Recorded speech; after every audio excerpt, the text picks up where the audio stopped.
pour l'instant, on va tous à Dijon avec vous, Harold Iman. Un appel au calme.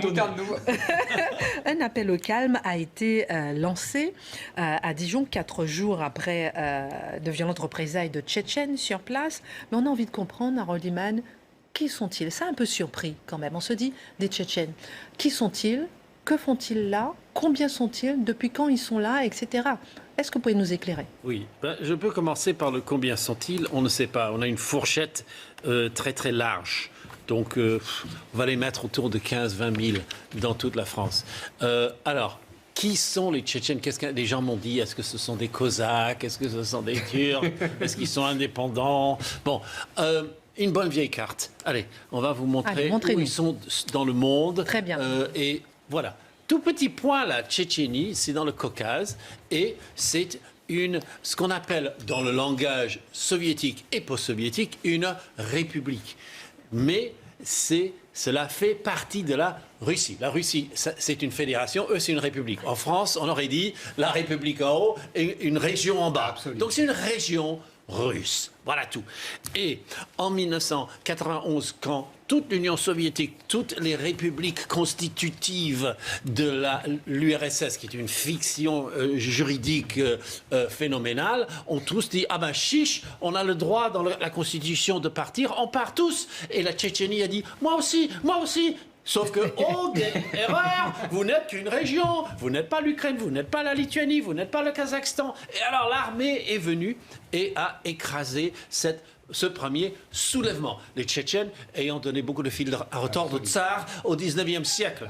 Donc c'est un peuple guerrier. Ça, il faut vraiment identifier ce phénomène. Nous, on se retire, eux, ils attaquent. Donc, en Asie centrale, les explorateurs adorent avoir des Tchétchènes avec eux. Ils vont mourir pour vous, pour $100. Bon, alors... C'est pas un peu cliché, ça, ce que vous dites, total. quand même? Ah oui. Non, mais... il y a des clichés qui sont fondés. J'espère. Oui. Non, mais je demande, parce qu'on aime bien caricaturer un peu certaines... Qui ont... À des explorateurs, des généraux, des colonels français qui vivent là-bas m'ont dit, quand j'ai des guides tchétchènes, je suis bien accompagné, parce qu'ils n'ont peur de rien. D'accord. Ah oui, d'accord. Et oui. Alors, et après c'est pas seulement du Jules Verne. Non, mais je comprends. Et après, qu'est-ce qui s'est passé? Vous faites bien de me demander mes sources, parce que généralement, je les ai. Alors, qu'est-ce qui s'est passé? Oui, alors, on va regarder une chronologie. Vous allez voir, il y a eu plusieurs guerres, mais 2 grandes guerres. 91...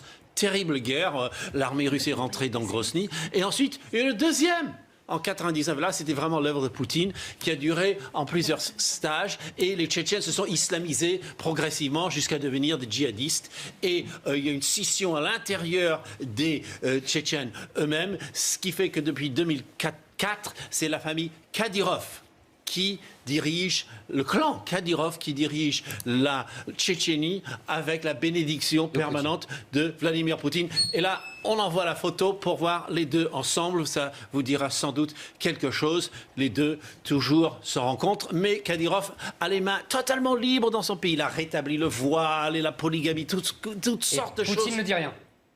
Rien du tout. Il a sur l'ordre, quoi. C'est la vieille méthode coloniale. Voilà. Par contre, si vous essayez de faire ça en dehors de la Tchétchénie, non, ça sera réprimé. Voilà ce que ça sera réprimé. Mais, donc c'est pareil en Algérie. Hein. Oh, je ne saisirai pas ce que... mais c'est vrai. Alors là, maintenant, on a la photographie de ce qui se passe là-bas, dont la Tchétchénie qui a donc beaucoup changé. Comment ils sont arrivés en France? Alors, comme réfugiés politiques pour la plupart.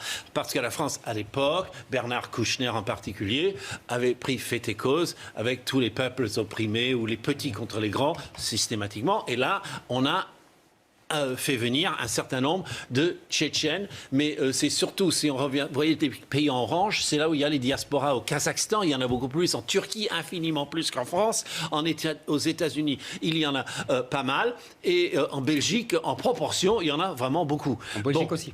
Pardon? En Belgique aussi. Oui, en Belgique, oui. On n'a pas été les premiers à les accueillir, en tout cas. Non, mais tout le monde en même temps. Mais la Turquie a fait un effort particulier parce qu'ils se sentent proches de ce peuple, même s'il n'est pas un peuple turco-tatar. Non, mais ils sont musulmans. Mais ils sont indo-européens, ils sont musulmans avec la particularité incarnée par Kadyrov d'avoir une certaine hostilité envers les Arabes. Ça, c'est ou du moins les Arabes sunnites d'un certain genre. C'est un peu compliqué, mais c'est tribal. C'est tribal. Les Tchétchènes qui détestent le voisin, qui détestent celui du nord, du sud. Bon. Vous voyez ça. Alors, balkanique, quoi. Ils sont à peu près combien en France? Je vous dis, hein, ça tourne entre 9 et 20 000, on ne sait pas. D'accord. Parce qu'ils peuvent vivre dans un pays européen, traverser, venir ici, rejoindre la famille, mais c'est généralement clanique. Et il faut dire quelque chose de très peu gentil à leur égard, mais ils sont quand même une certaine partie, comme les Siciliens il y a un siècle aux États-Unis, ils ont leur mafia, et c'est pas rien, leur mafia. C'est vraiment pas rien. Donc ça ne veut pas dire qu'ils sont tous dans la mafia, mais ils ont une mafia vraiment identifiable. Alors, certains disent, sans critiquer pour autant, qu'ils ont eu plus de mal que d'autres, c'est pas vous que je parle, Éric Zemmour, mais j'ai rien dit, j'attends, moi, sachement. De s'intégrer, de parler le français, d'essayer de s'adapter à la société française. Parmi vos recherches, est-ce que ça a été un peu vérifié ou pas? Non, la seule chose que je peux dire, c'est qu'ils ont une tendance à se sentir encore dans la sphère russe. Et que ce qui se passe là-bas, ça les concerne encore, et ils utilisent encore la langue russe entre eux, si ils ont encore le souvenir de cette langue, ceux qui sont nés ici, non. Excusez-moi, mais il n'y a pas que les Tchétchènes. Hein. Il vous suffit d'aller voir dans tous les HLM avec les satellites branchés sur les chaînes arabes, Al Jazeera et compagnie, pour voir qu'il n'y a pas que les Tchétchènes qui font ça. Peut-être que c'est parce que ça fait pas longtemps aussi, hein, que c'est. En plus. Que ça fait pas longtemps, mais si vous voulez, ils n'ont pas une attirance naturelle envers la culture française comme auraient pu avoir d'autres peuples qui ont une espèce de tropisme, si vous voulez, les Roumains autrefois ou des choses comme ça. Mais les Russes. Oui, mais les Russes, je dirais que la laïcité... Là, c'était les Russes blancs, c'était l'aristocratie. Elle parlait pour les trois quarts déjà le français en arrivant. La laïcité, pour eux, ils vivent ça comme étant une sorte d'oppression par rapport à leur religion. Enfin, je pense, non? Mais Marc, l'islam ne connaît pas la laïcité. Il n'y a pas de mot, pour laïque, et ça veut dire incroyant en islam. C'est une discussion qui plane à 10 000, la laïcité. Alors, je vais embrayer sur ça, parce que les gens qui sont venus, les Tchétchènes, sont essentiellement ceux qui étaient des insurgés. Donc, dans la première phase, ils étaient encore un peu soviétisés, donc ils n'étaient pas islamisés, mais par la suite, ils l'étaient. Donc, ils sont islamisés, mais ce sont des néo-islamiques. Ce n'est pas un islam de grand-mère. Grand-mère était soviétique. Voilà. Donc, ils ont une espèce de vision. Donc, ils peuvent passer comme ça, certains, en djihad en 2 secondes. C'est ce qui s'est passé aux frères Tsarnaev à Boston en 2011. Éric Zemmour, votre regard, justement, sur... Et qui ont fait l'attentat de Boston. Sur l'histoire... Non, mais cette histoire est assez emblématique. Je passe la terreur de leurs parents. Je passe sur l'histoire de la Tchétchénie. Harold a très bien résumé. Je m'intéresse à ce qui se passe ici. Et c'est, si vous voulez, ce qui m'intéresse, c'est d'abord le regard des autres sur cette histoire.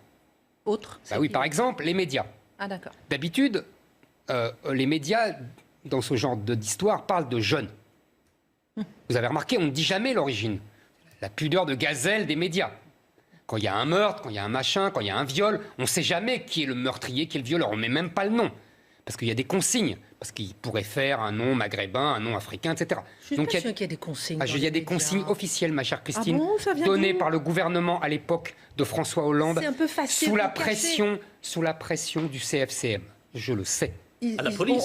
Ils ont aussi des noms français. Les médias. Il y a des pressions sur les médias. Je vous assure, chère Christine. Je n'en ai pas connaissance. Mais moi, j'en ai connaissance. Oui, mais donc, attendez. On le laisse terminer. On le laisse terminer. Bientôt. Deuxièmement, donc là, les médias, c'est les Tchétchènes. Pourquoi on dit que c'est des Tchétchènes? On ne sait pas. Est-ce que c'est parce qu'ils sont blancs? Je vais vous dire. Parce qu'ils étaient quelques centaines, et sur leur réseau Facebook, ils se sont appelés dans tous les pays d'Europe au secours, en langue tchétchène, avec le sigle tchétchène, on ne pouvait pas l'éviter. S'il se passe comme ça avec des Maghrébins ou des musulmans ou des Noirs, on ne dira pas c'est des Algériens ou c'est des Tunisiens, on dira des jeunes. C'est tout ce que je dis. Deuxième réaction intéressante, celle de Jean-Luc Mélenchon et de la gauche, qui... Jean-Luc Mélenchon et Marine Le Pen aussi. Il y a 2 jours. Non. Marine Le Pen, elle est plus cohérente. Elle demande la répression. D'accord. Elle demandait aussi la répression il y a 2 jours, contre Traoré et compagnie. Oui. Mélenchon, lui, contre Traoré et compagnie, il voulait désarmer la police. Et là, maintenant, il veut une répression féroce de la police. Donc, il faudrait savoir. Alors, c'est bizarre, parce que Mélenchon, quand c'est des Maghrébins et des Africains, là, il veut désarmer la police. Quand c'est des Tchétchènes, là, il veut y aller au lance-flamme. Pourquoi? Les ennemis de Poutine. Peut-être. Il a dit lui-même qu'il était un Maghrébin européen. Donc on voit bien qu'il choisit son camp. Troisièmement... Il est né au Maroc. Non mais, oui, il est né au Maroc, bien sûr. Mais c'est bon, c'est électoral, évidemment. Troisièmement, les Tchétchènes, Harold l'a très bien dit, ce sont des Russes, anciens soviétiques, un peuple guerrier, un peuple violent qui ne se laisse pas marcher sur les pieds. Et évidemment, les trafiquants de drogue maghrébins n'ont pas l'habitude. Parce qu'ils ont été habitués depuis 30 ans à un laisser-aller, à une fuite des populations françaises qui fuient les quartiers où ils habitaient avant sous leur pression, et à un laxisme de la police qui a ordre de les laisser faire en vérité. Donc pas depuis de 30 ans, résistance. on laisse faire. Non mais là, ils ont trouvé à qui parler. Alors, évidemment, ça change. Moi, je comprends très bien que quand on vous étripe 2 de vos gamins, qu'il y ait une expédition punitive. Harold a dit, c'est un peuple guerrier. Mais la France a été pendant 1000 ans le peuple guerrier de l'Europe. Le général de Gaulle a dit, la France a été faite à coups d'épée. Et quand la France se levait en Europe, mon cher Harold, toute l'Europe tremblait. Donc ça a été aussi un peuple guerrier. On a été anesthésiés, voyez, mais on fut ce peuple guerrier. Bon. Et, dernière chose, on nous dit, on ne sait pas pourquoi ils se sont révoltés. Est-ce que, Harold a raison, il y a aussi des mafias terribles chez les Tchétchènes. Donc peut-être que c'est une lutte de gang. On n'en sait rien. Peut-être que c'est simplement des Tchétchènes qui veulent se venger légitimement contre des dealers maghrébins qui ont tabassé 2 de leurs mots. Mais en tout cas, on voit bien que c'est la guerre des communautés. On voit bien que le résultat d'une politique d'immigration complètement dingue qui fait venir le monde entier en France et en Europe, et des gens qui ne s'assimilent plus parce qu'un, ils sont trop nombreux, et 2, ils ne le veulent pas, et que la France ne fait plus rien contre ça. En vérité, on dit, qu'est-ce qu'ils font là, ces Tchétchènes? J'ai lu dans Valeurs Actuelles que l'Élysée avait demandé à ce qu'on en expulse un maximum. J'ai lu ça dans Valeurs Actuelles aujourd'hui. Mais on devrait les expulser tous.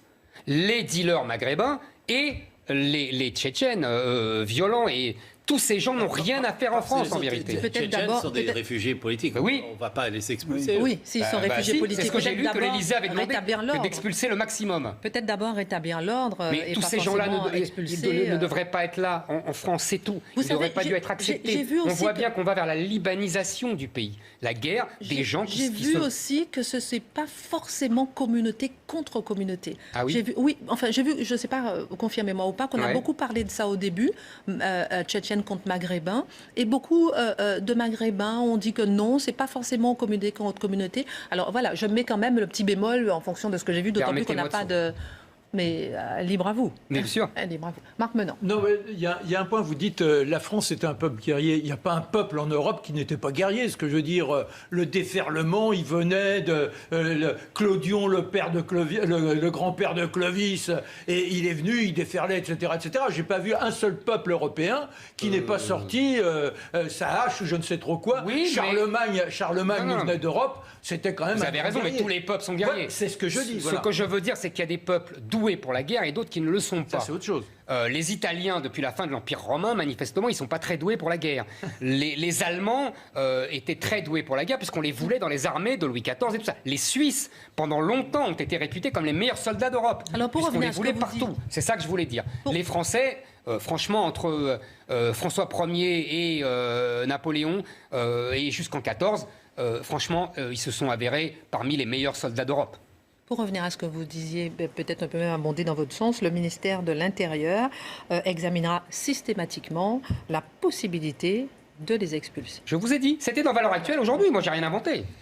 Ok. Harold Iman qui voulait réagir aussi. Notamment sur ce que je voulais dire par un peuple guerrier. C'est un peuple, c'est vraiment une fédération de clans. Ça ne ressemble pas du tout à la France ou l'Allemagne. Oui. Mais ça je voulais parler de tradition guerrière. C'est tout. Oui, mais voilà, c'est comme dans la plupart des peuples montagnards des Balkans, les Kurdes, jusqu'à à peu près le Népal, les Kurdes et tout ça. Bien sûr, vous avez raison. C'est une tradition. Les Suisses, vraiment autrefois. Maintenant, absolument. ils mangent trop de fromage. Mais ça serait très donc, non, mais il y a toujours des choses terribles. C'est pas vrai parce que l'armée suisse est redoutable. Bon, les clichés, c'est pas. Protéger le Vatican. Évitons l'armée suisse. les clichés. La preuve, personne n'attaque la Suisse parce que l'armée suisse peut faire des dégâts. Et vous n'avez pas intérêt, mon cher Eric.